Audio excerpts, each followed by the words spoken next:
Indian Bill of Lading Act 1856, which consists of only 3 sections, while the outgoing act continues to be relevant in substance and it is a pre-independence legislation.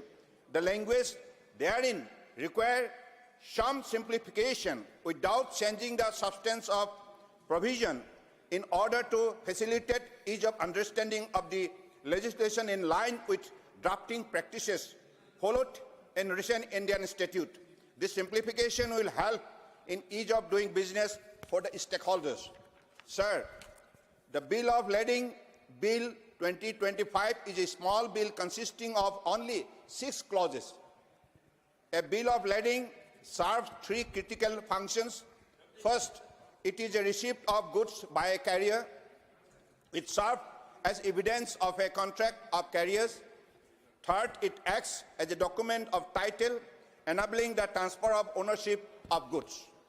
The primary objective of this bill, now under consideration of the House, are to rename, number 1, the Indian Bill of Lading Act 1856 as the Bill of Lading Act 2025. This sense symbolizes a break from our colonial past. The bill aims to simplify the language of the provision.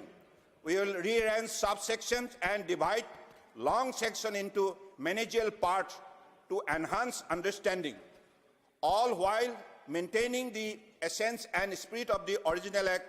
This aligns with the central government's ongoing efforts to simplify laws for the benefit of the public. Sir, this bill introduces a new enabling clause which empowers the central government to issue direction for carrying out the provisions of the bill. Will ensure that the provisions are easily and effectively implemented. This will lead to ease of understanding and better implementation of laws. Fourth, the bill incorporates a standard repeal and saving clause, which will repeal the 1856 Act while legitimizing any action taken under the provisions of the old statute.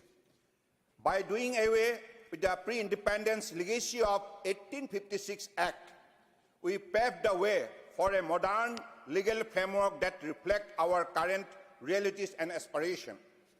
While these are standard provisions found in all modern laws drafted in India, they will ensure smooth enforcement of new laws. It can be stated that the bill are in line with the constitutional ethos of our country and will certainly facilitate the growth and smooth functioning of India's maritime trade, which, because of its significant contribution to the Indian economy, is a harbinger of our economic growth and prosperity as a nation. Honorable Sir, the enactment of this new law will mark a significant step in setting the remnant of colonial legislation and will enable us to embrace a contemporary outlook. As the maritime sector continues to grow at an unprecedented pace, we must adopt reformative and straightforward legislation. An easily comprehensible law will not only promote ease of doing business, but also mitigate the potential for litigation between carriers, shippers, and lawful holders of the Bill of Lading. In conclusion, I would like to reiterate the importance of this bill. As the saying goes, whoever rules the web rules the world. It is time for us to take decisive steps that will bolster India's position in the global maritime arena. I also feel immense gratitude in stating that the honorable members of Sabha concurred with and passed this bill in the lower house on 10th of March 2025. I thus urge all honorable members of the House to extend their support to this bill. The House may please pass the bills of lading 2025. Thank you. Thank you. Motion moved. I now call upon the members whose names have been received for participation in the discussion. Mani Sri Neeraj Dangi. Say Neeraj Dangi. is not present. माननीय श्री शंभू शरण Patel. Sambhu Sharan Patel ji. Thank you, Deputy Chairman, sir. On a very important bill, sir, you have given me opportunity. I am thankful to you, sir. How much time do I have, sir?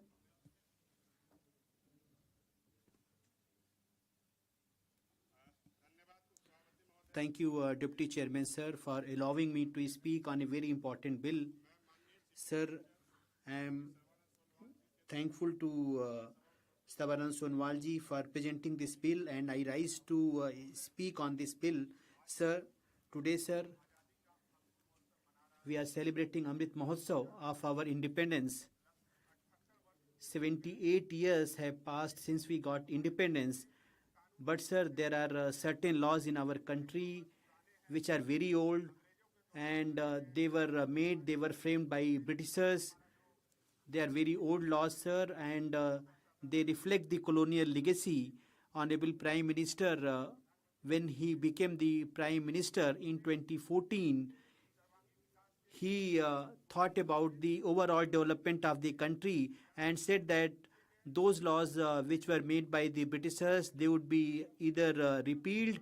Sir, almost 1,500 laws, acts, they have been repealed. Some of them have been amended as well. Similarly, sir, the leading bill has been presented by our minister. Sir, this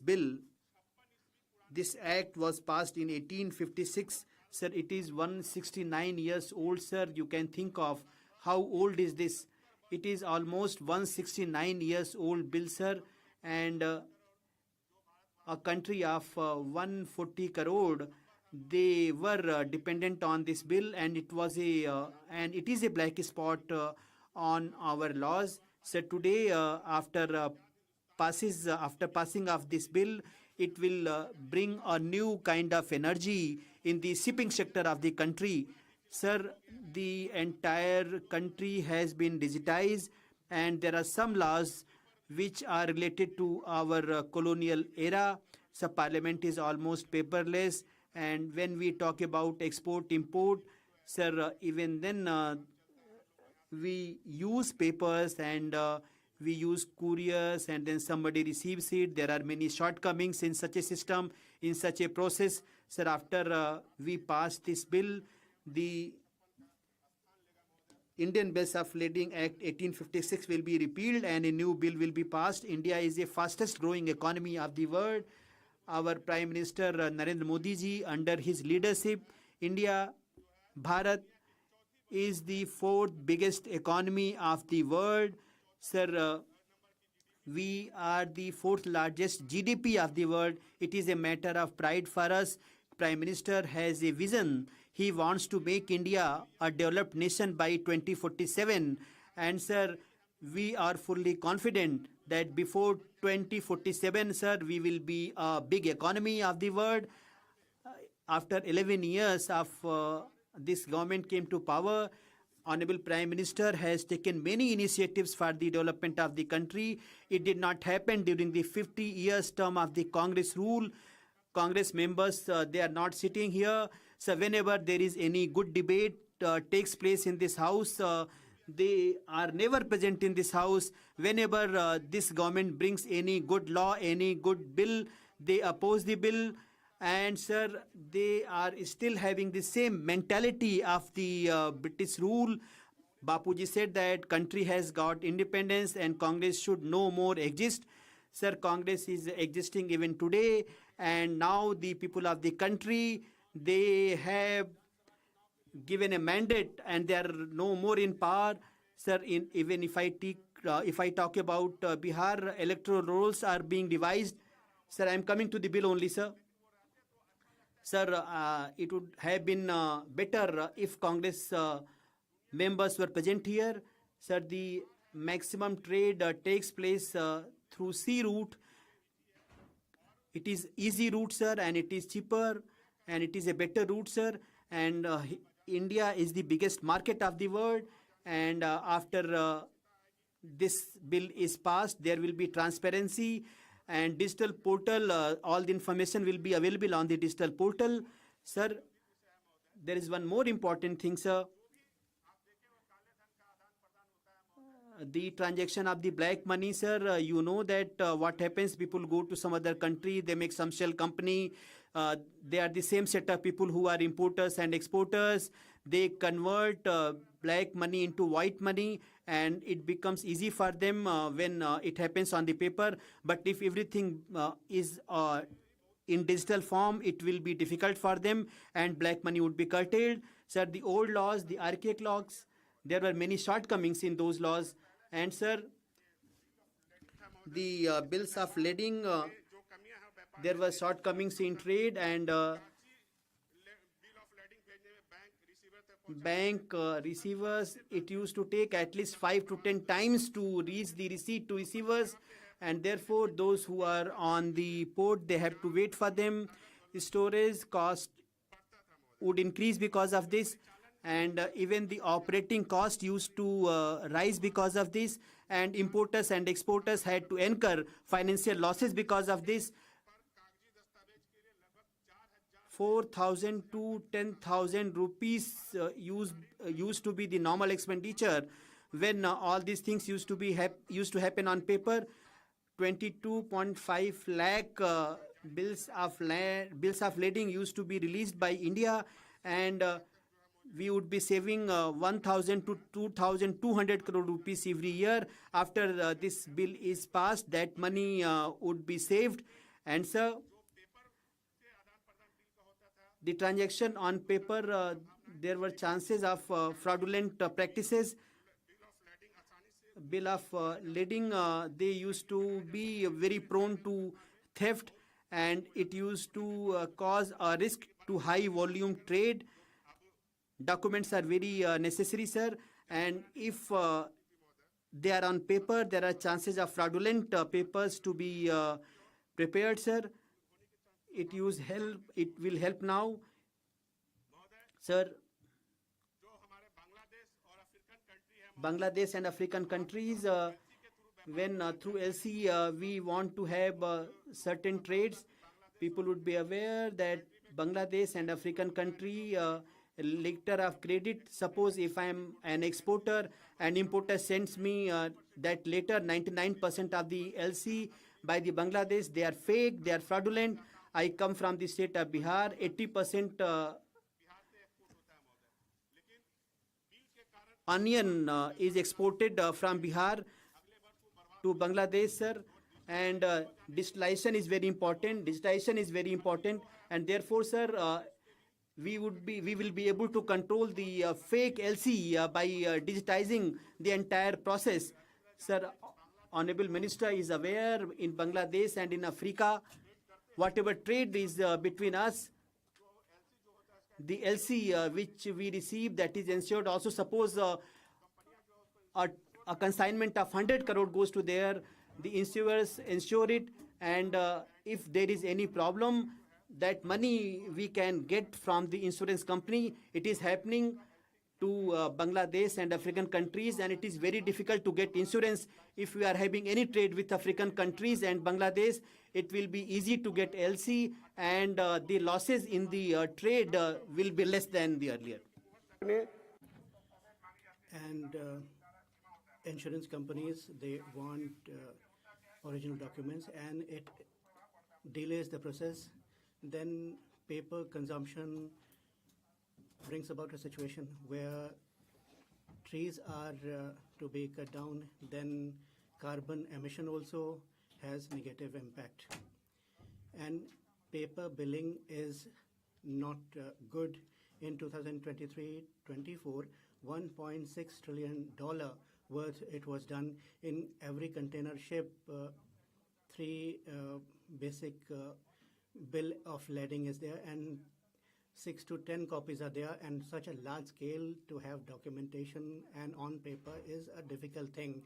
It is economically unviable and legally also. Earlier the bill was having risks involved. Now we are digitally advanced, so paper based transactions should not be considered viable. particularly in comparison to countries like South Korea, Singapore, Netherlands. They are totally electronic in this regard, and bills of lading they have adopted digitally, and we are going to go in for this. It's a big revolution shaping in shipping industry also, and we are going to benefit a lot in near future.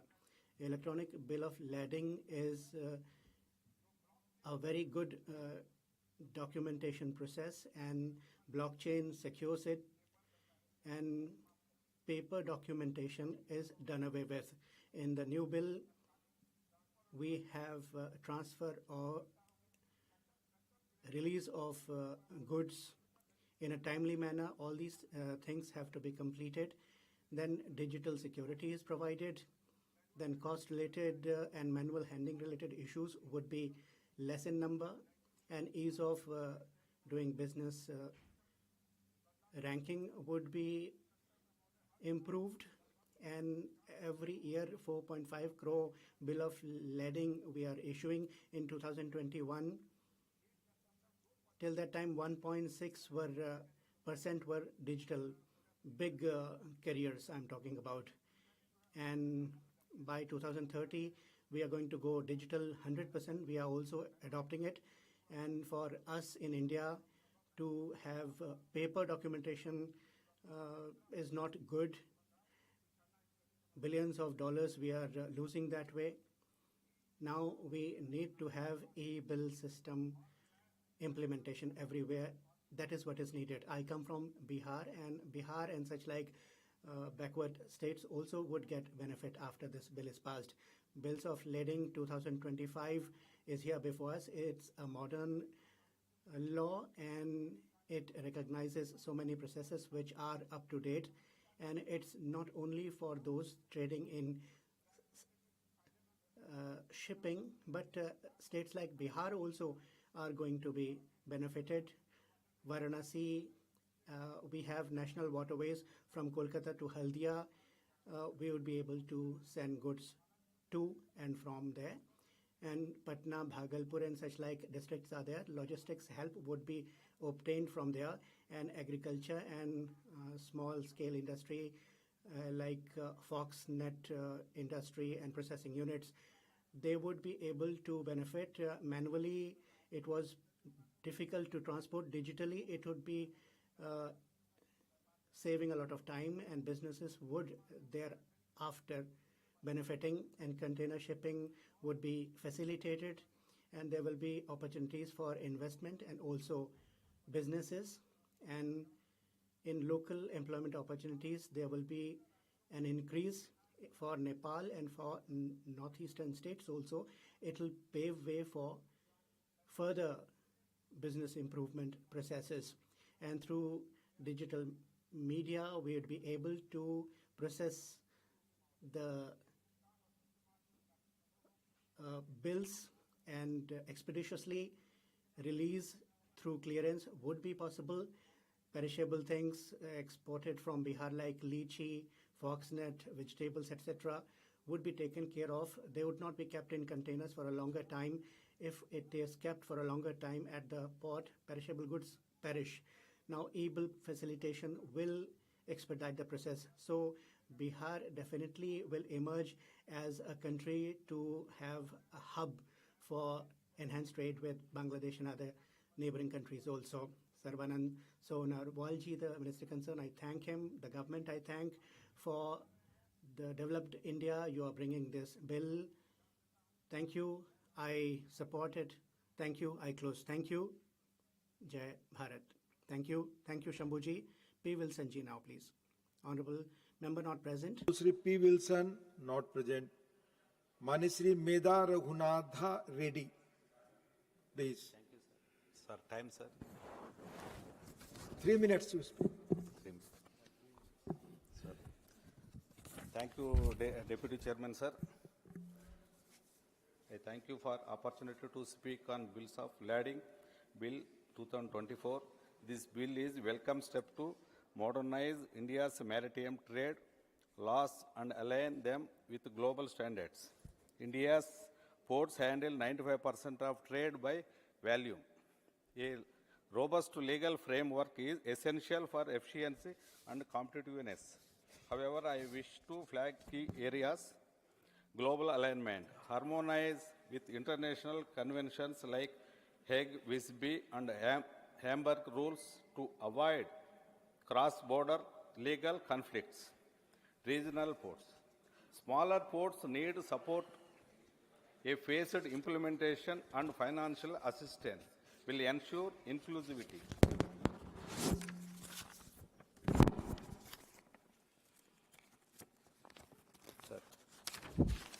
Sir, inland waterways include waterways like Andhra Pradesh, Buckingham Canal, vital for coastal transport and disaster mitigation, sir.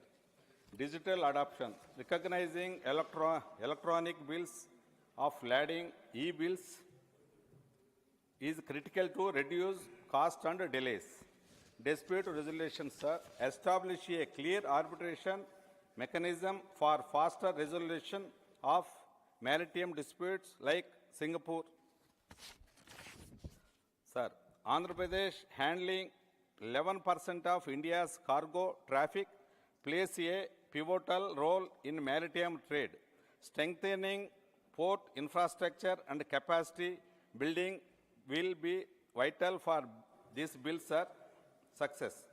The YSR Congress Party supports the bill, urging the government to address these concerns for India's maritime growth, sir. Thank you, sir. Thank you. माननीय श्री निरंजन विसी, माननीय श्री निरंजन विसी, not present. माननीय doctor M Thambi Durai. Deputy Chairman, sir, thank you very much for giving me the opportunity to speak on this bill. I am supporting the bill introduced by Honorable Minister. As he said, I was also shipping minister previously Vajpayee government, you know very well. Because at that time also we changed many rules. Now also I am appreciating the Narendra Modi ji has brought so many reforms in the bills. Sir, one thing I want to say, the consignment, when sending so many narcotic drugs they are sending, especially in Tamil Nadu. Most of the Madras port or the Chennai port, there is a Tuticorin port and small ports. Most of the places, drugs are coming inside to Tamil Nadu. Chennai, Tamil Nadu becomes center of the narcotic drugs. The present government, DMK government, is encouraging this kind of drug menace, that state. Because when the consignments coming from other countries, the consignments are coming to other countries. That's the name of some other goods, but actually narcotic drugs are coming to Tamil Nadu. That is prevailing. It is because of that narcotic the present government failed to control. Please do not allegate against present government. No, I am telling, sir, this is the what is act finding. I am You telling. mention only narcotics. That's Narcotics, all. because the narcotics are most of the consignments coming from other countries. It affecting the state, law and order. Many people are drugs youth are accustomed to take this drug.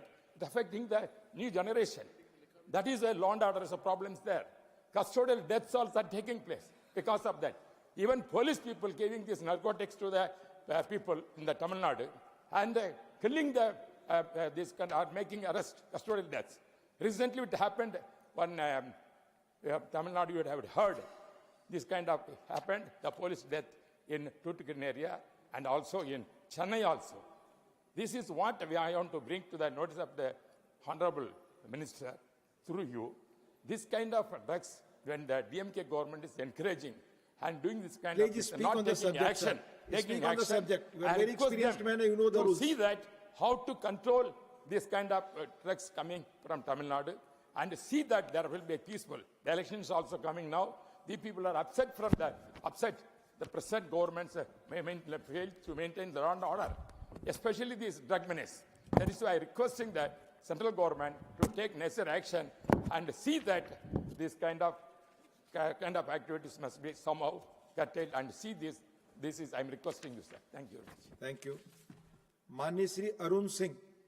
माननीय श्री अरुण सिंह. धन्यवाद sir आपने Thank you, sir, for giving me the opportunity to speak on this important bill. Basically, bills of leading bill 2025 is before us, and I rise to speak on it. It's been brought after much consideration because Honorable Prime Minister Modi ji's leadership is known for this policy that infrastructure we have to strengthen across the country. That is the first thing that we have to do. And secondly, we have to do things accordingly so that reforms are brought about and the old outdated laws have to be done away with and replaced by new ones if need be. And innovation has to be brought about, efficiency has to be enhanced, and productivity has to be increased. These are the things because of which we are marching ahead. And comprehensively, now Modi ji's government is moving ahead, and the outcome is before us to see. In the world today, we were 11th economy, we came to 5th number. Now, 4th we are, and by 2027, we are going to be the 3rd biggest economy in the world. And the result is because of all this that infrastructure has been brought about, enhancement of infrastructure we have brought about. Earlier, China was progressing by leaps and bounds, and we were lagging behind, and GDP was also lagging behind. Couple of years in between, we were, of course, moving ahead, but for 3-4 years, we are recording the best figures at the international level, and we are among the fastest in the world. So in 5th and 6th year also, we would be moving at the most rapid pace. Sir, there were laws that were made by the British, and they propagated only red tapeism. People would not invest in India. Even after independence, Prime Minister Modi understood all this, and he said that all outdated laws should be now scrapped and new laws should be brought in. Not only that, 1550 laws of this kind have been done away with, and 35,000 compliances have been also taken care of, and we are moving rapidly ahead. We can see that. Sir, the maritime trade today is very, very important, and quantum jump is there as far as India is concerned. When this be so, then in the matter of role of consignors, consignees, the laws, their provisions, what are the things to be taken care of by stakeholders, for stakeholders, all those things have been comprehensively considered, and things have been done for consignees also. Those accepting goods here or abroad, rights, ownership, liabilities would be that of the consignees, not of the consignor. So this is going to bring clarity. Consignor and consignee, seller and buyer, for the matter of that, would benefit both. Honorable Prime Minister and Honorable Minister sitting here, I'd like to express gratitude to them. And after passage of this bill, all stakeholders are going to appreciate it. And this is the reason how we are bringing reforms for the better. And 142 was the rank, and 63 is the rank in ease of doing business. And 3-4 years in the recent past, they have not been doing. Otherwise, we would have gone far, far ahead. Modi ji, when he came to power, he said that, as I'm repeatedly saying, new and stronger infrastructure we have to bring. And PM Gati Shakti he put in place, and through that, he has created infrastructure engines like railways, highways, port, airports, logistic airports, and ports. All these are 7 in number. Specific attention was paid to all of them. And in total, all states have been taken on board, and union territories have also been brought in. They have also been the stakeholders, and in a comprehensive way, things were reviewed, and the problems were targeted for solving. Whatever was required to provide that, and dispute resolution also was focused upon, and because of that you'll see the positive outcome.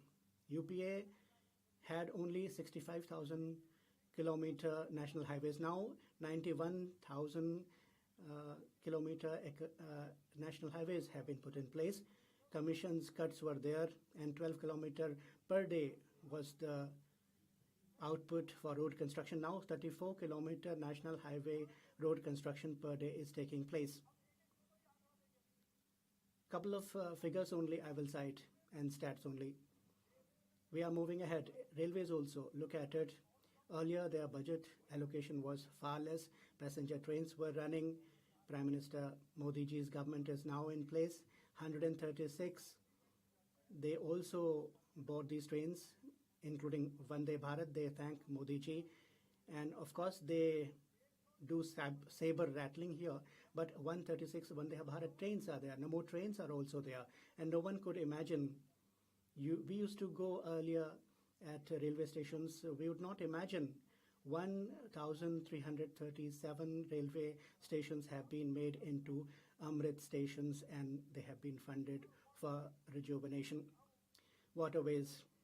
So waterways, there also more and more improvement has been brought about by putting in more and more resources, and rivers are being connected.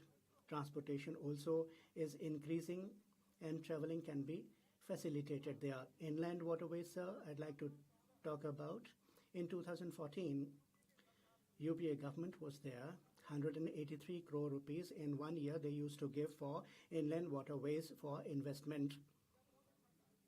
Now Modi government has taken it up to 1,700 crore rupees, 8 times more they have given.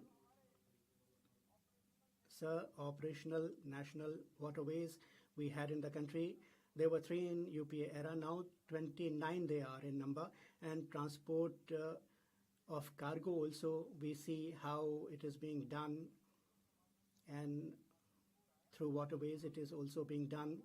18 million metric tons at that time it used to be in 2014. And today, sir, in 11 years, it has gone up to not 36 or 50, but 146 metric tons, 7 times more it has become today. This is how we have created infrastructure and strengthened it. Airports were 74, now 157 airports are there. And there was a record one day on 17th of November 2024 in India.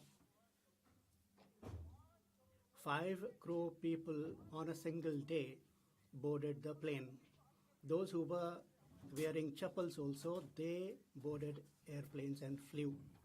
So this is how we have seen enhancement of and strengthening of infrastructure and public transport, logistics, infrastructure. This is the 7th engine that we have. Sir, all states have been taken on board. They may oppose here, but all have ensured their participation. And the people are now participating in the policies of the central government, and because of that, when we have a report from World Bank and it shows the development in logistics, and we have come from 54th place to 38th place, it means we have moved 16 places ahead. So now talking about shipping, I must say that today we are fast becoming the power hub of the global power hub in this direction. And if we have to realize the idea of Viksit Bharat, then the port and shipping sector should also witness revolutionary changes. And we are witnessing the same also. So the 2023 report of CPPI says that out of the 100 airports of the world, India has 10 airports in that list. Sir, it is really a great achievement that we have secured. And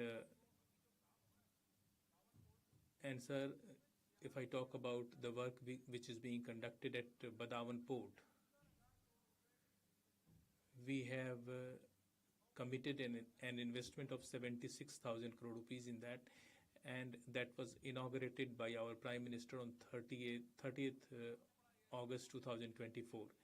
This is the biggest airport. This is the biggest port in Kerala, Nicobar. Also, we are going to construct huge ports, and on the basis of the same, we can say that in the coming days, when India will become a leader in port industry, India will also have maximum cargo freight. And in shipping index, India was at number 44 earlier. Sir, I would also like to substantiate this claim by giving certain figures. So this evaluation is done by an overseas agency. From 44th position, we have come to 22nd position. Sir, on port, there is one thing which is very much important. It is seen that what is your turnaround time and what is the time that you take in clearance, what kind of logistic you have there. And sir, there is a report by World Bank in this regard. The LPI report of 2023 of World Bank says that the turnaround time of USA is 1.5 days. Australia, it is 1.7 days. Germany, it is 1.3 days. So all these developed countries, they have a turnaround time of more than 1 day, while India's turnaround time is 0.9 days. Sir, it shows our efficiency, and the entire world observes that. And I think the entire country should feel proud that today in the entire world we are emerging as the best performer, and that is why this is being acknowledged globally. And sir, what was the condition till 2013-14 during UPA regime? At that time, the turnaround time was about 94 hours.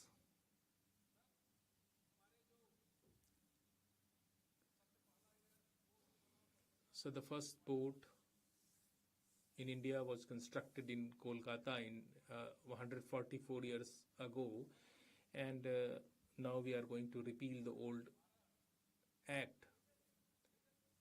And today we have 12 major ports. In 2013-14, the capacity of major ports was 600 million metric ton, and today, instead of 600 million metric ton, our capacity has gone up to 1081 metric ton. And if we take the combined value of the smaller airports and smaller ports and bigger ports, our total capacity has gone up to 2,762 million metric ton. So that kind of volume we have been able to increase, and that is why today India's economic development is on a fast track.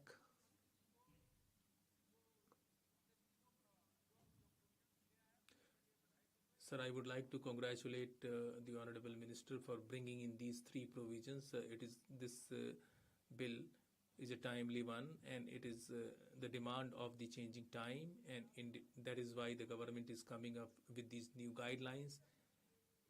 And the consigners and consignees' right, they have been defined very clearly in this bill. This is truly a good step. And sir, with regard to shipping and port, I would like to share one more thing, that through the ministry, There are 3 ports in renewable energy in Kandla, Paradeep, and Tuticorin. In all 3, we are generating surplus renewable energy. Secondly, I would like to congratulate the minister on another count that today we are moving towards hydrogen mission, and the ministry has also taken a decision to create a hydrogen hub. About offshore wind energy, also we are moving ahead. In Kandla, the work is being done. In inland waterways also, we are doing very well. Center of Excellence has been established in Gurgaon so that all the global best practices can be emulated and adopted for the entire port industry. And therefore, I would like to congratulate the Honorable Minister for this. Sir, this government led by Prime Minister Modi ji has been taking proactive steps in infrastructural sectors. We are also doing away, repealing the archaic laws, and because of that today people of the country, they are so happy. Sir, take the example of GST. When GST was introduced, 34 laws were merged into that, and that was being criticized by the opposition at that time. But here we have Modi ji, who has a vision, and because of this step today we are having a tax collection of 2,58,000 crore rupees, and even opposition is praising GST today. Similarly, we are going to introduce the same in this port sector, and I'm sure the House is very much sure, confident that in 2047 India will become a developed nation. This shipping and sector will play a very vital role. Thank you for giving me the opportunity, sir.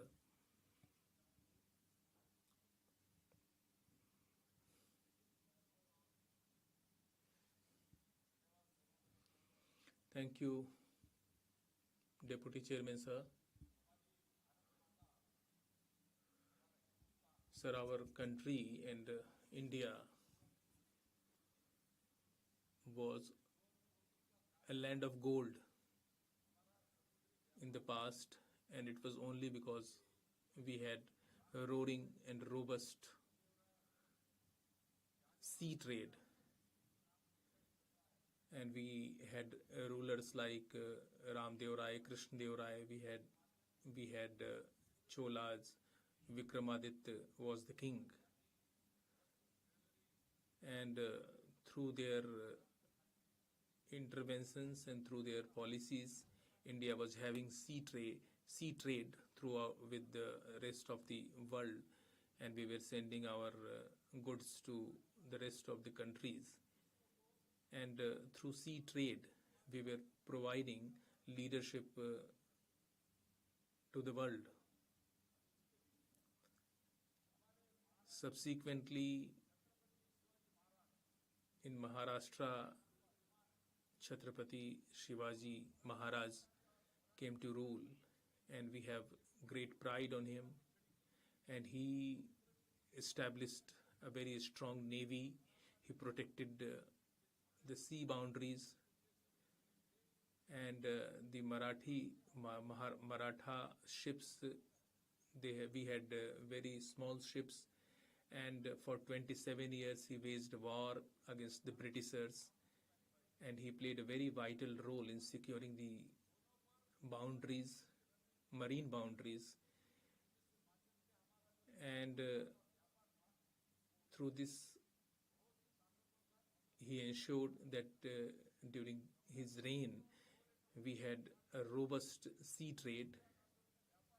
During Ashoka's regime also, Ashoka utilized the sea route for expansion of trade. I also cited the example of Ramdev Rai ji and Krishnadev Rai ji.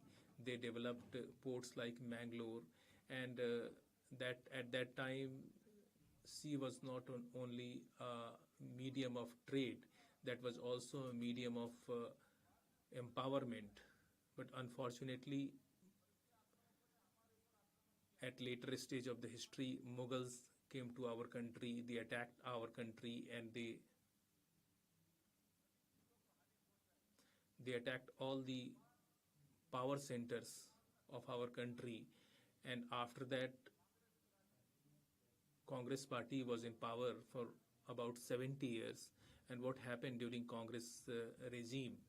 Everything was destroyed. And then in 2014, a leader comes up with a vision of 247 and 2047, and his name is Prime Minister Narendra Modi. And through him, today we are realizing the old legacy of India being a land of gold. And because with this vision, the Honorable Prime Minister and our Honorable Minister, they started the Sagarmala project, and today we are going up in the global ranking in the shipping sector. Our ports capacity has increased manifold. We are also digitalizing the entire system. There is another thing called green shipping and inland waterways development. I think the Congress party would not have thought about these things even in their dreams. The way Modi government has turned around the shipping sector, and an entirely new model has been introduced in this field, and that is how this sector has been made competitive globally. And not only we have made it competitive, but we are also providing leadership, global leadership. We have made environmental initiatives, and with a long-term vision, the Honorable Prime Minister and the Honorable Minister has brought this new bill. The existing law had become irrelevant, it had become archaic, and that is why we are going to repeal the old act today. And for that, I would like to congratulate the Honorable Minister and the Honorable Prime Minister, and this is really a commendable step. And this is not only a modern bill, modern law, but we are also going to ensure that through this law and through this bill, we will put an end to the colonial legacy. And the way we are moving ahead, we are making an identity for ourselves of becoming a global superpower in terms of economy. And the language of the bill has also been simplified, and all the stakeholders, they have been taken into consideration. Their interests have been taken into consideration while drafting this bill. And for that, I am thankful to the Honorable Prime Minister and Honorable Minister that they have simplified the definition of the law. Earlier, it was very much complicated, and that is going to ensure that we will have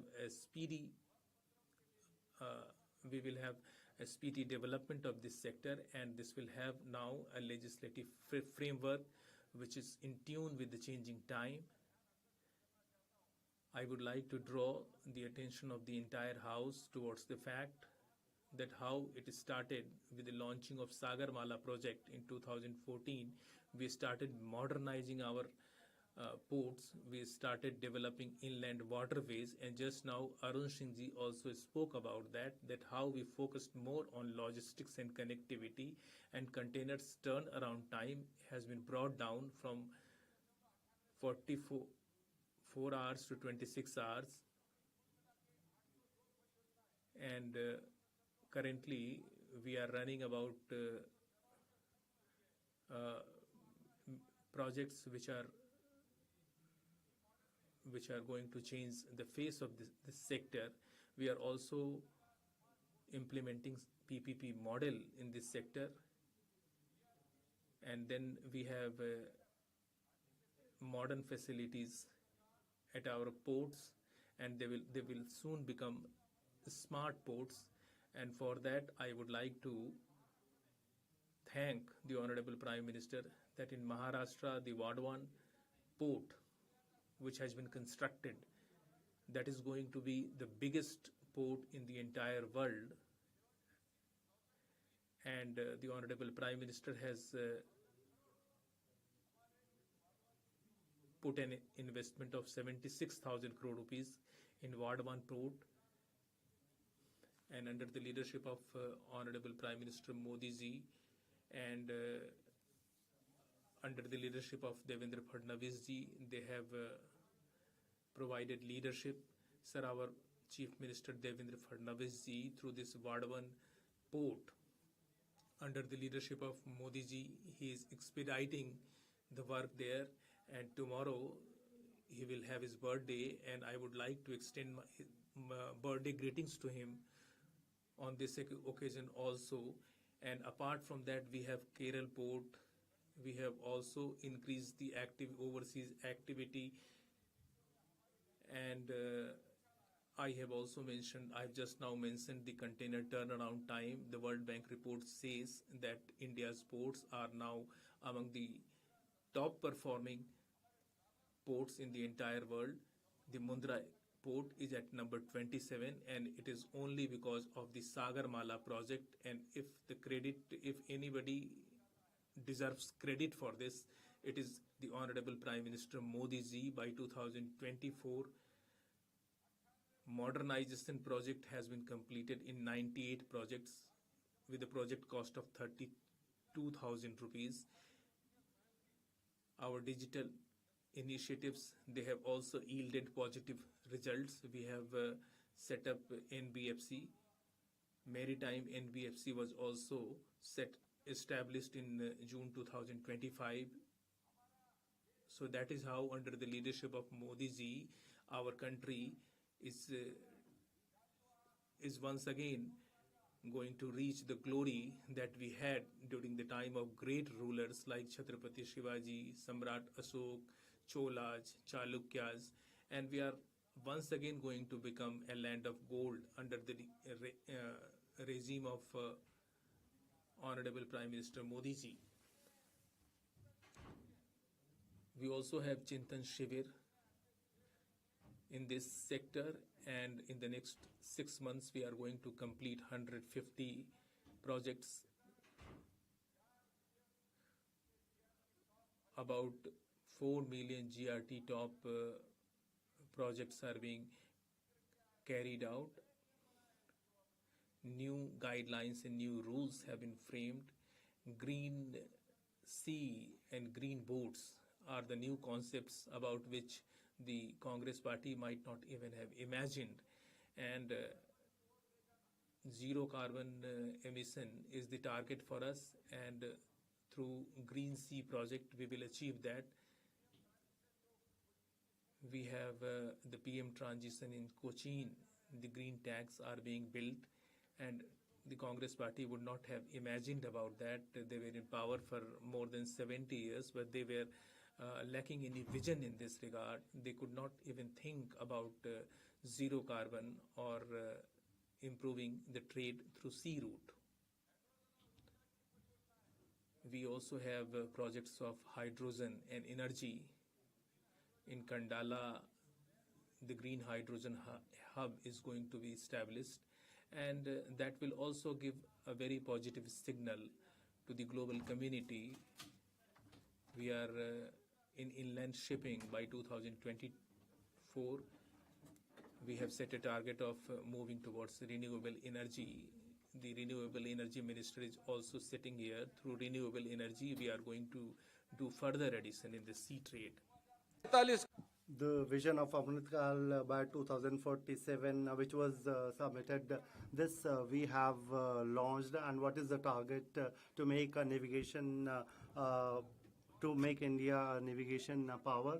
And for an investment of 10,000 crores, we have signed so many MOUs, and the entire world must come to know that we have been having continuous reviews, and we have finalized MOUs, and we have had a plan of green hydrogen, and I would like to express gratitude to Honorable Minister that to safeguard our coast and to protect the marine life, a lot of has been done, and our government is thinking about that also, and I would like to express gratitude for that also. Modi government has taken many initiatives, and the laws which were very old, they have been repealed, and new models are being introduced, and on a global level Indian shipping has been established. Today my Congress friends are not here. If they were here, they would have come to know, but they do not want to know anything, and they do not have any will to participate in the discussion in the House. They do not want to listen what we are saying about the good work that Modi government is doing. This government is making India a global power, an economic power, but Congress friends do not participate in the discussion, and I feel very sorry about that. In Sagarmala, private investment is going to be increased, and we are making some environment friendly initiatives, and there is a long-term vision which Honorable Prime Minister has put before the country. What is going to be the vision of the country? This is the vision this government has given to the country, and through this we are marching ahead, and through this we are generating more and more resources. Honorable Deputy Chairman Sir, I'm very glad to inform the House that our country, or India, we have on one hand there is Indian Ocean, on the other hand there is Bay of Bengal, and the people in the rest of the world, they say that this is the blue wealth. We do not call it money or wealth. We consider it as God, and we worship it. It is India's culture, and our Prime Minister has recognized that culture of the country, because this Sagarmala and these coastal ways and all other achievements that can be made through these waterways, they are being given by the government so that we take our country on the path of development. It was necessary for the opposition parties to be present in the House, because we are going to pass a very important bill. This bill is very important for achieving the vision of 2047. I would like to express my gratitude to Honorable Minister that he has brought such an important bill, and the coming generations are going to thank you for that. The coming generations are going to thank Honorable Prime Minister Modi ji, and they are going to bless our government, and India is going to be a superpower, the dream which was seen by Chhatrapati Shivaji ji, a dream which was seen by the rulers of Chol dynasty. It was a dream which was seen by Mahatma Gandhi ji. But to realize that dream, our government is working, but the Congress members and the members of opposition parties are not contributing to the realization of that dream. I would like to express my gratitude to Honorable Minister and Honorable Prime Minister for having brought this very important bill. Thank you. Honorable Dr. Ashok Kumar Mittal. Thank you, Honorable Deputy Chairman Sir, for having given me an opportunity to speak on this very important bill of flooding. We know that this bill is going to replace a very old bill, and the purpose of which was to give the right of suit to the consignee. Sir, I first of all support the intent of the bill because it replaces the old colonial law. But it appears that it is old wine in new bottle, because I believe that you cannot do everything by only bringing new laws. We will have to do away with the colonial mindset. We may have brought many new laws, but the offenses and definitions are almost the same which were written by Lord Macaulay. We have to change the spirit also. The Britishers gave some names to railways and roads, and there is Lady Harding Medical College nearby, and it is in the name of the wife of Governor General, but we continue with the same name. We have become a bigger economy than UK, but we are still Indian Contact Act or Civil Procedure Code is being followed here till now. I understand that the old colonial laws must be revised. It won't do by just repealing them. I would now talk about some of the shortcomings that I found in this bill. Section 5, which has been inserted now. That has given unlimited powers to the central government, and they can give any directions. That means that on maritime shipping, the entire control rests with the central government, and the state governments and the traders and industry stakeholders, they don't have any role in policy making. Section 4(1).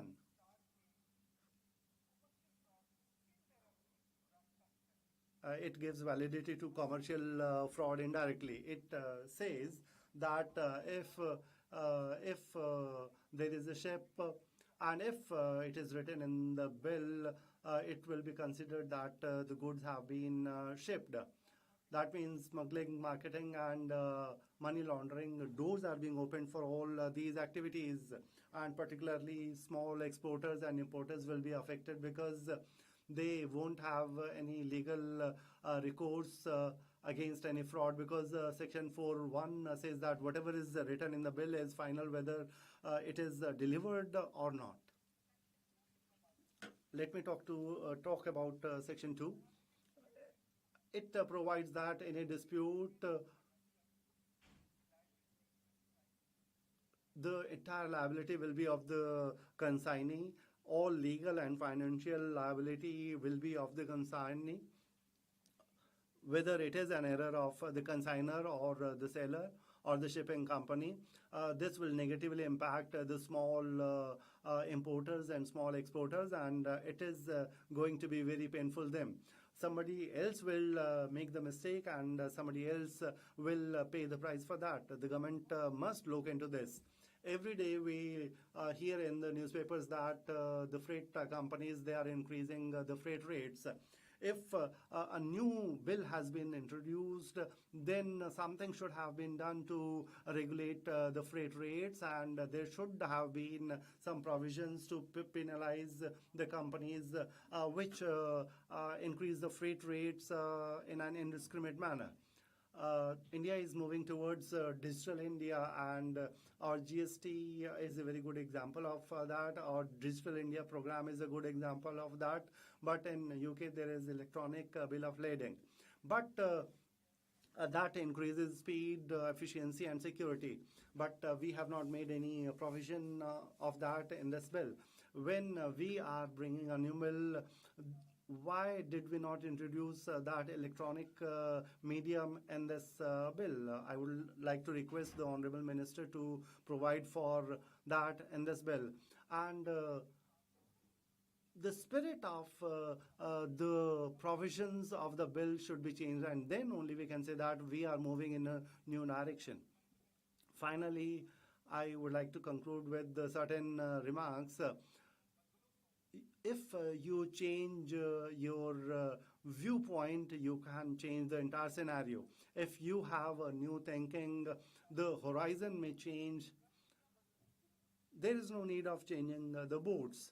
There is no need of changing the boats. If you change the direction, you may reach your destination. Thank you. Thank you, Honorable Ashok Kumar Muthalji. Honorable Shri Santosh Kumar P. Not present. Shri Harish Biran, not present. Manisi A. Rahim, not present. Manisi Mastan Rao Vida. Thank you, sir. Thank you for giving me this opportunity on behalf of my party, Telugu Desam Party, and our leader, Narendra Naidu. Once again, thank you to give me this opportunity to speak on the forward-looking Bill of Lading Bill 2024. Under the transformational leadership of our Honorable Prime Minister Sri Narendra Modi ji, India is steadily becoming a global maritime hub. This bill is another brick in the foundation of Vikasit Bharat, replacing colonial-era Indian Bills of Lading Act of 1856. So through this reform, digital documentation of cargo rights will enhance traceability and reduce fraud. Legal predictability will boost investor confidence in Indian ports and exporters, and ease of doing business. Sir, the Andhra Pradesh Maritime Policy 2024, under the guidance of our Honorable Chief Minister Nara Chandrababu Naidu Garu, sets out a comprehensive vision to establish Andhra Pradesh as India's premier maritime gateway by 2030. The Andhra Pradesh Maritime Policy 2024 and the Bills of Lading 2024 are mutually reinforcing. The state's holistic framework for port-led development, digitalization, and cluster-based shipbuilding creates the ideal setting for the regulatory certainty and modernization introduced by central law towards achieving Swarna Andhra and Atmanirbhar Viksit Bharat. Sir, why is this bill a game changer? Boosting trade efficiency. Sir, nearly 90% of India's international trade by volume is carried on ships. Modernizing labor framework for bills of lading ensures seamless movement of goods, addressing long-standing bottlenecks and disputes. Sir, enabling Atmanirbhar Bharat in maritime sector. The bill will empower our Indian exporters, ship owners, the logistics providers, and facilitate the government's ambition to make India a global shipping and logistics hub. Sir, Honorable Chairman, sir, before I conclude, I would like to bring a certain issue to the attention of Honorable Minister and this August House. As an industrialist specializing in the export of seafood, I have dealt extensively with various issues faced by exporters in maritime trade and particularly bills of lading. Recently, there arose a situation wherein two original bills of lading crucial for the release of consignments worth rupees 3.5 crore were misplaced by courier service. Despite offering an indemnity bond and a bank guarantee, which are accepted global norms, the shipping liner imposed unreasonable and excessive condition, eventually forcing the exporter, that is my company, sir, to deposit 130% of the consignment's value in cash, an amount locked for over 15 months. Such arbitrary practice undermines the spirit of this reform and pose serious liquidity and operational risk to the genuine exporters. I urge the ministry to ensure that under this new law and subsequent legislations, exporters are protected from the arbitrary practices and that shipping liners adopt transparent and reasonable processes for the issuance of duplicate bills of lading when genuine loss occurs. Respected Chairman, sir, so on behalf of my party, Telugu Desam Party, I wholeheartedly support the Bills of Lading Bill 2024. Thank you, sir. Thank you. Manisi Ravi Chandra Vaddi Raju. You will Thank speak you, sir. in Telugu. Telugu, sir. Thank you, sir. Sir, thank you for giving me the opportunity to speak on this bill, sir. Sir, I thank this Sarbanan Sonowal has introduced this bill, and sir, we totally support this bill, sir. The state of Telangana is forward in the sectors of IT, pharma, and granite, and we have been exporting all these things to many countries. So this will be very supportful to the country, sir. Sir, as per the clause 2 of a bill of lading, there will be very clarity and security will be given to the people, and there will be less transactions, sir. This will give more authority to the government. Sir, bill has been made as per the new demands, and for the year 23-24, 1.25 ton cargo nearly 10 million has been exported from the state of Telangana. Sir, this is a landmark to the state of Telangana. Sir, nearly 10 billion have been exposed from for the year 23-24 from the state of Telangana. And SMSC has been very helpful in this sector, sir. Pharma sector, sir, document clarity and other will be given to this, sir. And Visakhapatnam and Chennai ports will be benefited by this bill. Sir, this bill, Telangana IT hub in Hyderabad could leverage e-bills for faster secure trade, but their absent risk lagging behind global trends, sir. Sir, third, many Telangana SMSC lacks awareness of bills of lading limiting their ability to benefit, sir. Sir, Telangana's exporters are using CVA bills. There is some directive from the Telangana, from suggestion from the state of Telangana, sir, from Hyderabad IT Park, can be using this bill.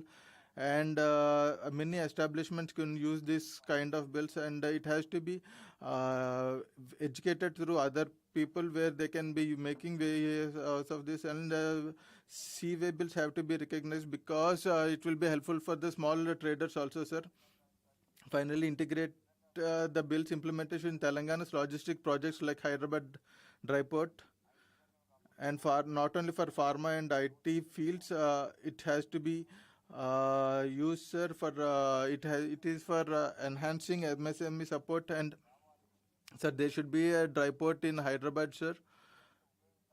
And this bill will be useful in making the tradeways very easy, sir. The states like Telangana, which are dependent on exports, it will be very helpful to them, and it will create a lot of employment. This is a very good bill, sir, and I on behalf of KCR, I support this bill, sir. Thank you, sir. Honorable members, 15 members had given their names on this bill. I called all of them. Some of the members were not present. And if some of them are present, I'll repeat their names, and if they want to speak, they can speak. Honorable Shri Neeraj Dangi, Shri P. Wilson, Shri...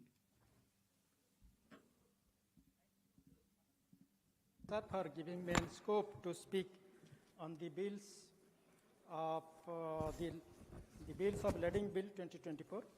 While this legislation seeks to repeal the colonial era Indian Bills of Lading Act 1856 and modernize our maritime legal framework, it is imperative that we examine it both in letter and spirit.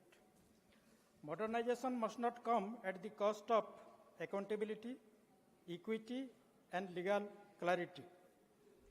Section 4, Clause 1 of this bill allows a bill of lading to be treated as valid even when goods have not been shipped. This opens the door to fake bills, fraudulent trading, and hawala-type transactions. Sir, the Section 2 puts the entire liability on the consignee, even when the fault lies with the shipper or the carrier. This is highly unjust, especially to MSME and exporters. Sir, Section 5 gives the central government sweeping powers to issue direction for carrying out the purpose of this act. This provision is vague and may result in over-regulation or politically motivated interference in shipping contracts and contrary to principle of federalism. Sir, the bill is silent on freight pricing mechanism, allowing large shipping companies to arbitrarily inflate freight charges. Sir, in relation to the state of Odisha, I would like to demand inclusion of regional digital infrastructure support provision for a digital maritime documentation hub in relation to the state of Odisha with a focus on Paradip Port and Dhamra Port. Include a clause for mandatory training program for small exporters, freight forwarder, and port workers in state like Odisha, and to add a provision to integrate the electronic bill of lading system with Inland Waterways Authority of India, especially National Waterway 5 in Odisha.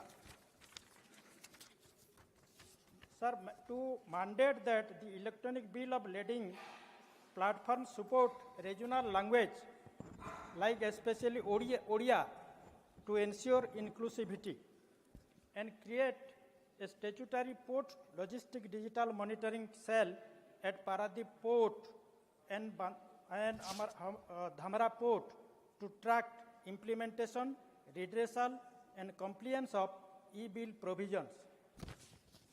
Before full implementation, the bill should mandate consultation with coastal state government like Odisha, including our state Odisha, Paradip Port and Dhamra Port is there, important port, to align with their port development plan, and also add a sustainability clause encouraging eco-friendly documentation system and emission tracking linked with e-bill system at state ports.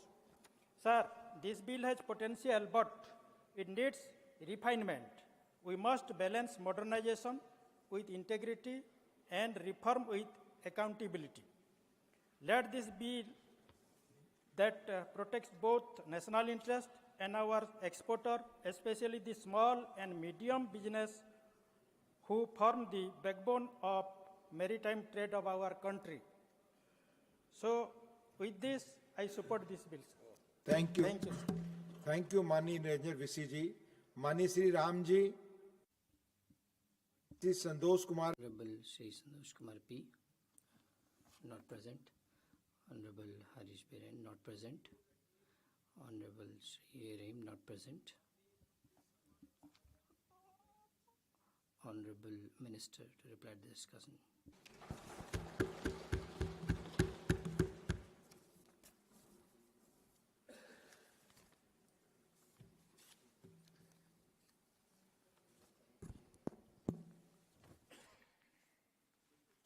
Respected Deputy Chairman, sir. Today, in the Bill of Lading 2025, in the discussion, I have discovered that most of the Member of Parliament have extended their support. I am really thankful to all of you.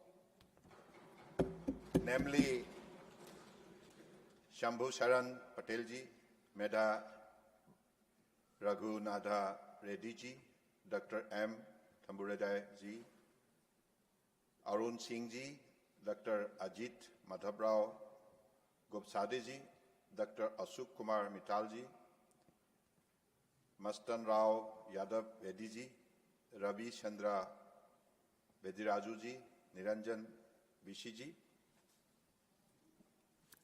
As you all know, because after going through your details, observation, species, it has been revealed the fact of happening in this particular ministry. Under the dynamic leadership of Honorable Prime Minister Narendra Modi ji, in the last 10 years, 11 years' time, whatever success stories are being created, it is exemplary. If we make the comparison of the data, this data is not developed by our agency. It is developed by international impartial agency. So, in this particular data, this has been revealed the fact that how since 2014, this ministry's vision plan has been developed, particularly under the able guidance of Honorable Prime Minister. Sagarmala program was undertaken, and more than 805 numbers of projects in consultation with all the stakeholders, that is the coastal state and union territories. 805 numbers of projects has been identified and targeted to implement it within a span of 20 years, and by spending more than 5.5 lakhs crore. So in this last 10 years' time, whatever vertical was set to bring freshness and energy to this ministry and its activities and approach. First of all, under Sagamala program, it was targeted to make all the port modernization, mechanization, digitization, to develop its capacity and also for the sustainable quality operation of the ports, and to make it a world-class level of ports, particularly in terms of handling the cargo, because that is the key to this ministry. As you all know, we handle more than 90% of the EXIM cargo by volume, 70% by value. We have a huge responsibility. We being the largest transporter of the country, we have to perform it effectively within a time frame. That is why the modernization was most demanding part to get the entire operational procedure qualitative and also satisfactory to the global operators. Then port-led connectivity enhancement. Earlier, there is no connectivity, particularly without railway network, roadway network, it is impossible. And with the presence of all the concerned ministries, particularly Ministry of Finance, Customs, Immigration, etc., etc. So all being properly synchronized, as a result, it was being operated in a very, very integrated approach.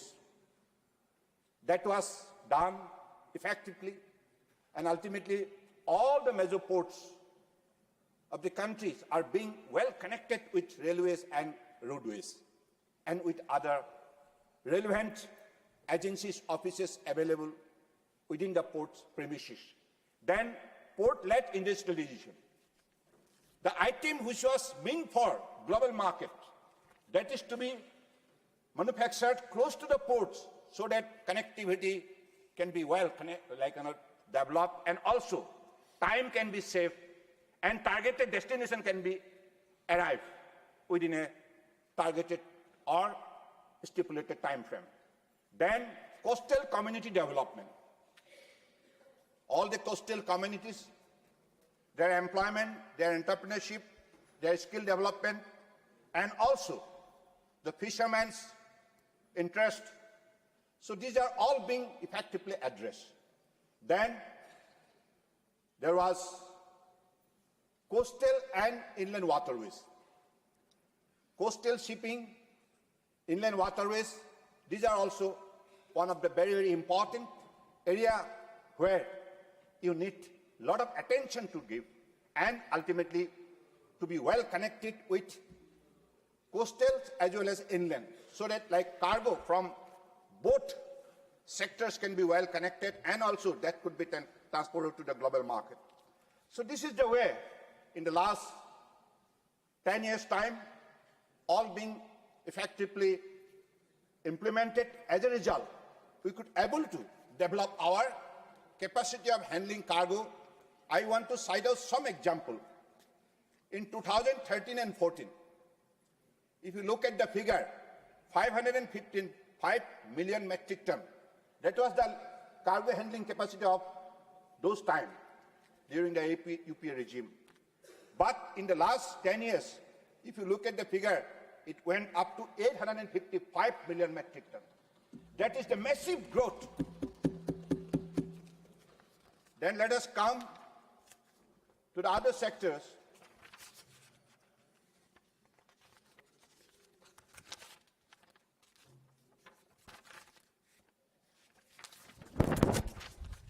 Yes, coastal shipping. In 2013-14, the coastal shipping was limited to 87 million metric ton. Now, because of the modernization and also developing the efficiency of the port, it went up to 165 million metric ton. Even in the inland waterways, it was limited to 18 million metric ton. Now it went up to 145 million metric ton. This is the massive growth story of our ministry. It is only possible because of the Honorable Prime Minister's visions and his untiring effort. And time to time, there is always a call from the PMO office that you are to take up this project, that project within a time frame. So this is the, level of commitment and dedication and devotion for the people of the country. That is why this exemplary success story. And I believe we should all be very much happy that Honorable Prime Minister has already set a target for us that by 2047, we should become one of the top 5 shipbuilding nations in the world. Top 5. So this is the power of his vision. And that power empower us to surge up and also to put our effort in the right direction within the right time. So this is the, I believe, where Honorable Prime Minister is inspiring the whole nation. And as a result, India is now positioned as the 4th largest economy in the world. And by next 29, we are going to be of course, we are going to become 3rd largest economy in the world. No doubt about it. Because every ministry, day and night, is working hard with best of their sincerity and best of their performance.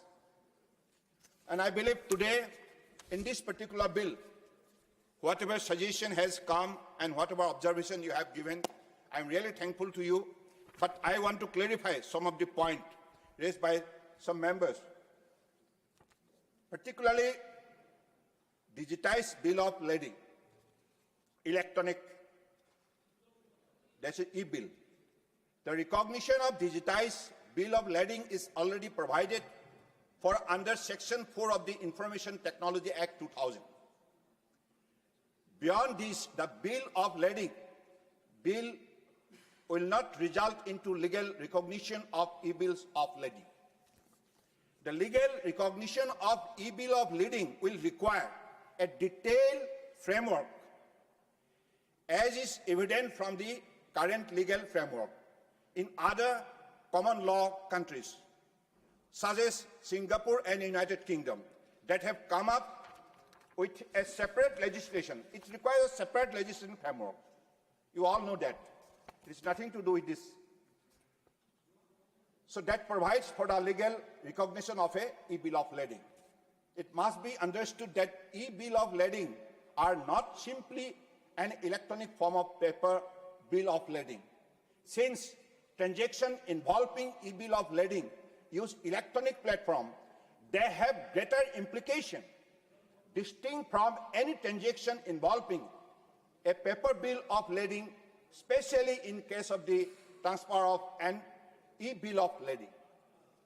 However, devising a detailed legal framework and the overall architecture for recognition of e-bill of lading needs a wide range of stakeholder consultation. Because whatever we have brought, the idea in the form of the bill, it was done after going through detailed stakeholder consultation.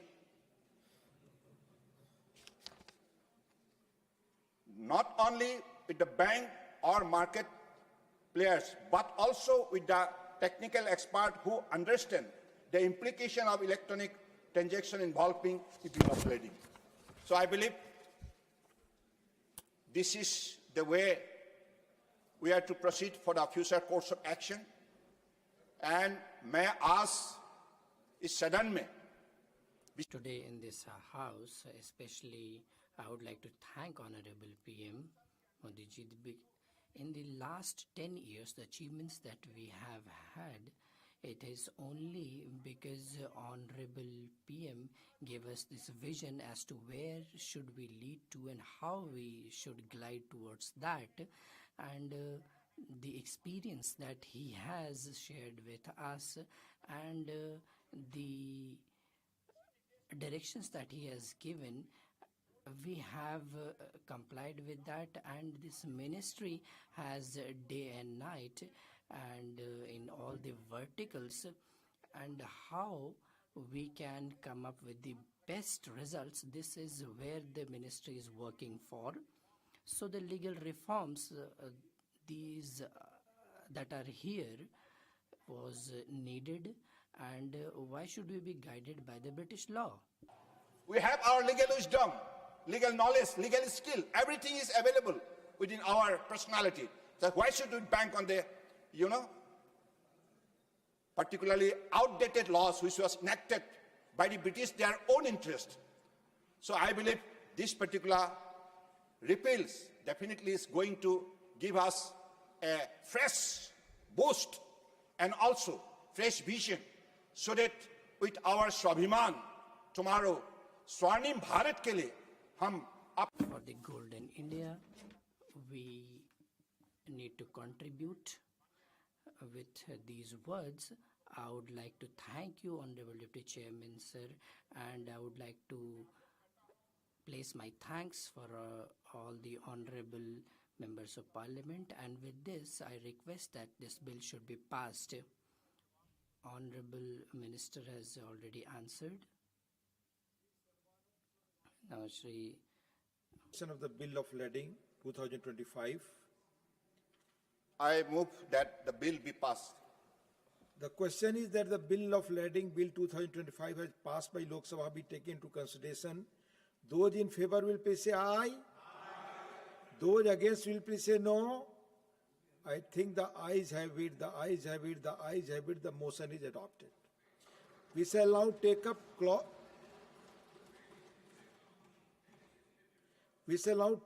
clause by clause consideration of the bill. Clauses 2 and 3 stand part of the bill. Those in favor will please say aye. Those against will please say no. I think the ayes have it, the ayes have it, the ayes have it. Clauses 2 and 3 are adopted. Clause 4 stands part of the bill. There is one amendment. Number 8 by Dr. John Britas. Dr. John Britas not present.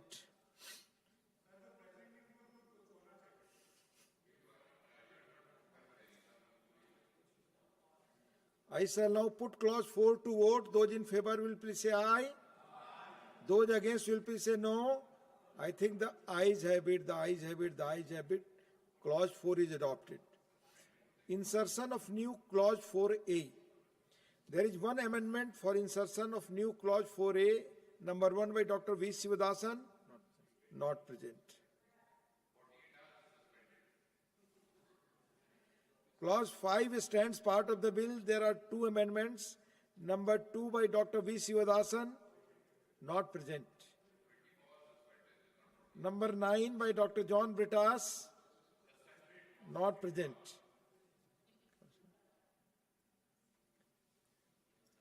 I shall now put the amendment.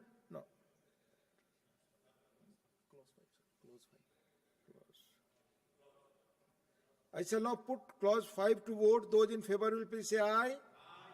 Those against will please say no. I think the ayes have it, the ayes have it, the ayes have it. Clause 5 is adopted. Clause 6 stands part of the bill. There is one amendment. Number 10 by Dr. John Britas. Not present.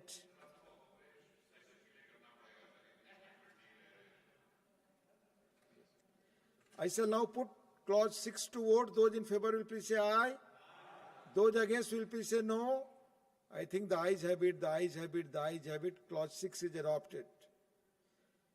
Preamble stands part of the bill. There are 5 amendments. Number 3 to 7 by Dr. John Britas. Not present.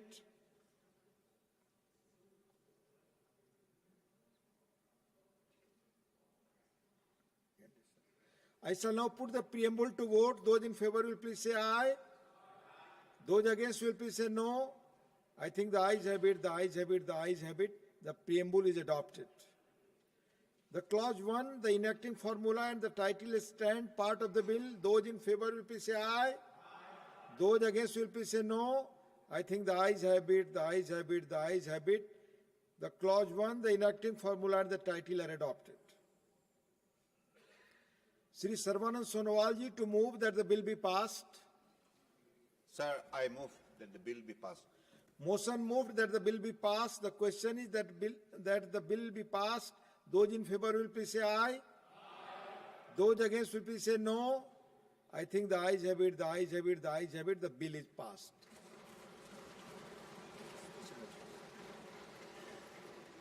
Now special mentions. Dr. Bhim Singh. Dr. Bhim Singh ji. Dr. Bhim Singh not present. Sri R. Dharmar not present. Dr. Ajit Madhav Rao Gopchade demand for framing the necessary rules to regulate matrimonial websites. धन्यवाद सभापति Thank you, Deputy Chairman, sir. for framing of necessary rules to regulate matrimonial websites. Bharat में Sir, in our country, as far as institution of marriage is concerned, various websites are working in this field, and these websites, these platforms are facilitating people to have their life match as far as information, locality, and other attributes are concerned. But one person has been nabbed from Chhattisgarh as the mastermind of one matrimonial fraud website, and this platform was complicit in duping more than 500 people across the country.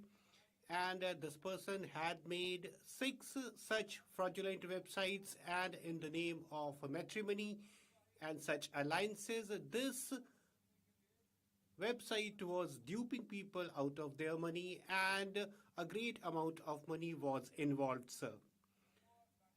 In which, sir, incident, one person was also nabbed from state of Jammu and Kashmir, and this person had used one of these marriage websites, and this person was also involved in sexual harassment of one woman from Pune. Honorable High Court has also said that there is no rules and regulations for regulating these websites, and these websites must be regularized. There has to be some regulation, there has to be some bylaws. We have to control all these business activities, and various types of information is also there which is not furnished, which is concealed when these websites are furnishing. For example, one person may be divorced, but that information is not available.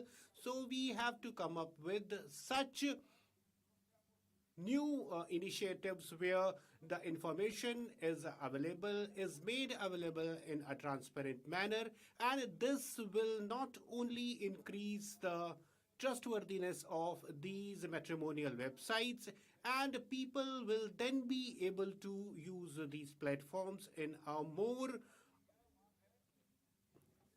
convincing way. So I have to urge upon the government that the regulation of these websites be made available in the country.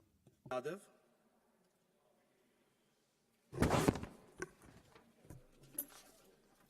माननीय उपसभापति Honorable Vice Chairman, sir, I'm thankful for this opportunity which you have provided me to speak on my special mention. Sir, my topic is about the strengthening of sugar mills and cooperative sector, and government has done a lot in this sector. A lot has been done for them. And ethanol production has also been linked with the sugar mills working in the cooperative sector, and incentives have been given to them. Digitalization and other sorts of incentives has been given to them. Now, my request to the government is this, sir. Then in the eastern part of Uttar Pradesh and northern part of Bihar, where the farmers of sugarcane are there in large numbers, there is a need of more solid initiatives. And because many a times these mills are not having due financial resources and they are facing financial crunch. So I request upon the government that for these specific zones, something more is required and that should be done. More specific schemes are required, more specific initiatives are required for these areas. Dr. Kalpana Saini ji.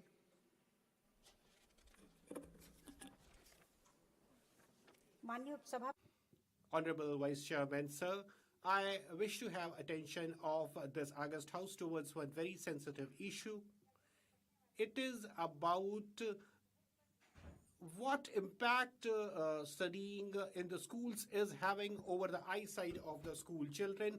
On one side, we have made schools and school education available to all students in this country, but we are also finding that their eyesight is being severely impacted because of various sorts of IT and computer initiatives, and students are using study platforms on website, on computer screens, on their mobile screens. So this is not only impacting their eyesight, this is also impacting their intellectual capabilities, and this is also impacting their mental health. So, sir, in this scenario, I have to request that digital homework should be taken care of. The amount of this sort of homework should be taken care of.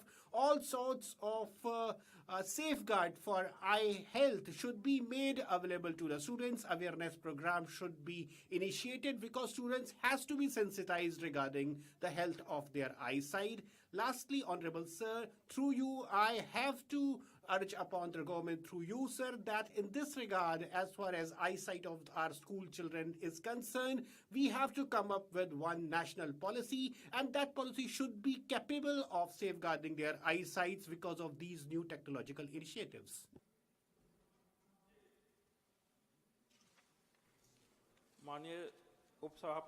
Honorable Vice Chairman, sir. Bharat Ratna to national heroes Veer Savarkar, Swami Sahajanand Saraswati and Field Marshal Manek Shah. देश की उन तीन महान These three great persons of the nation, sir, and I have to get the attention of this August House towards these three great personalities. Veer Vinayak Damodar Savarkar is one such name who is actually a symbol of self-sacrifice and great ideological strength. He served 2 life imprisonments, and despite that, he never bowed before the colonial forces. And he has been inspiration of various other revolutionaries, perhaps including Sardar Bhagat Singh as well. Then, sir, Sardar Bhagat Singh is one of those revolutionaries who was inspired. Then, sir, Swami Shraddhanand was also a great name in this regard, and he worked for abolishment of zamindari system, and he worked for upliftment of lower classes. Finally, sir, Field Manek Shah was responsible, he was the pivot of a great military win this country has achieved, and his strategic genius has etched a very specific history as far as military might of this country is concerned. For these three names, sir, Veer Damodar Savarkar, Swami Shraddhanand and Field Manek Shah, these three names, these three personalities should be given Bharat Ratna, and that is a very important, sir. This will not only honor them, this will also strengthen peasantry and the youth of this nation, and that will become inspirational for one and all.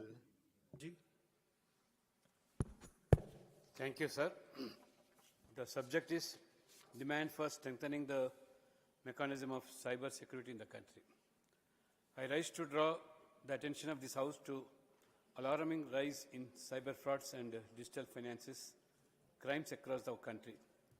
As we move towards the robust digital India, our citizens are increasingly adopting online banking, UPI, and other digital payment modes. While this transformation has empowered millions, it has also opened new avenues for sophisticated fraudsters to target innocent people, especially senior citizens and those in rural and semi-urban areas.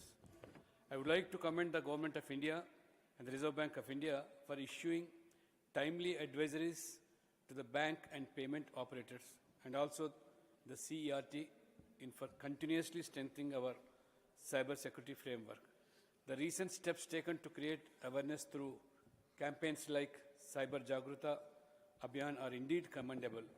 However, considering the evolving nature of cyber threats, there is a pressing need to further tighten enforcement mechanisms, enhance rapid response systems, and promote widespread digital literacy at the grassroots level. We must also encourage state governments to set up specialized cybercrime cells and ensure adequate training for law enforcement personnel.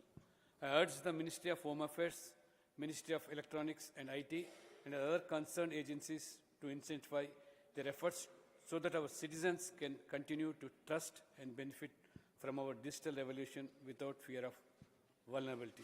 Thank you. Thank you. Shri A. Rahim ji, not present. Dr. Medha Vishram Kulkarni ji. Thank you, sir.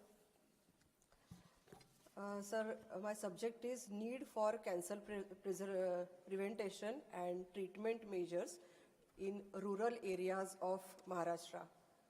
Sir, I rise to draw the attention of government to an alarming public health concern emerging from Hingoli district in Maharashtra.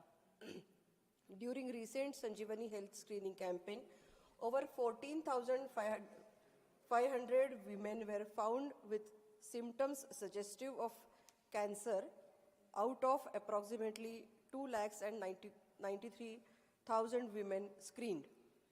This situation underscores the critical need for early detection, timely diagnosis, and accessible treatment, especially in rural and underserved regions. While such mass screening campaigns are laudable, they must be strengthened with robust follow-up mechanism and medical infrastructure. I urge the government to consider the following immediate measures. Establish and upgrade diagnostic facilities at local health centers for mammography, cervical screening, and biopsy services. Deploy mobile oncology